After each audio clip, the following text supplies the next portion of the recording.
San Antonio Spurs got some help. Tobias Harris on a 2-year deal worth $31 million. So maraming say ang mga tao sa kanya kasi nga ang galing ng agent niya. Laging maganda yung contract na nakukuha niya pero hindi naman siya all-NBA player. Pero ngayon, his veteran experience is kailangan na ng Spurs.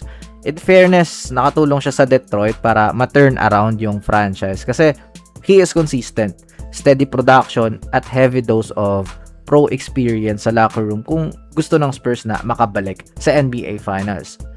So, this signing is about making life easier kay Victor Wembanyama. Last playoffs, grabe yung load sa kanya. On his young career, leading the offense, anchoring the defense from perimeter hanggang paint, tapos will get the boards pa. At heavy burden taken a physical toll. Adding Harris will injects a reliable scoring option na pwedeng magpabawas sa pressure kay Wemby. Beyond the support, Harris changes the geometry of the floor. Next season, alam nating magkakaroon ng leap si Wemby. Pero syempre, defenders will still try to push him off sa kanyang mga spots. And ang best way to counter that is with Harris, yung kanyang shot making, and he can also hit shots from the outside. Kung walang aalis dun sa kanilang finals roster ng Spurs, this is a big addition for them.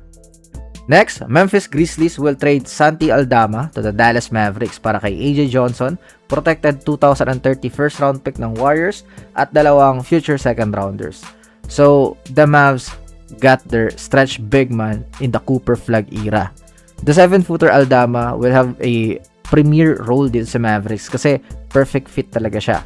He's coming off a career season in Memphis. 14 points, 6.7 rebounds at 3 assists per game. 35% from the 3-point distance on 4.7 attempts per game. Hindi lang siya basta pick and pop. He has great connective passing instincts lalo kapag merong mga hard closeouts. Perfect offensive contrast nga to sa vertical spacing at rim running nina Lively at Gafford. Next, para sa Denver Nuggets, nakuha nila si Marvin Bagley to a 1-year minimum deal. Ang ganda para sa kanila kasi low risk, high reward gamble. Kasi what if pumutok yan? What if gumawa sa mga non-Jokic minutes? E di sobrang steal sa kanilang budget. Last time, he is decent with Washington and Dallas. 10.5 points and 6.1 rebounds per game. And he played 60 games. Ang ganda rin ng shot takes niya. 61.8% from the field. Tumitira din sa labas pero low volume on 46.2% from the 3-point distance. Pero ang real value niya is yung interior presence, vertical gravity, and yung kanyang motor on the offensive glass. In the last 2 seasons, na-convert na siya bilang 5. Halos 95% ng mga laro niya, center na siya. Kaya expect natin na siya yung magiging anchor ng second unit. And that's all for this video. Let me know all your thoughts in the comment section below. I will now step back. Bye-bye.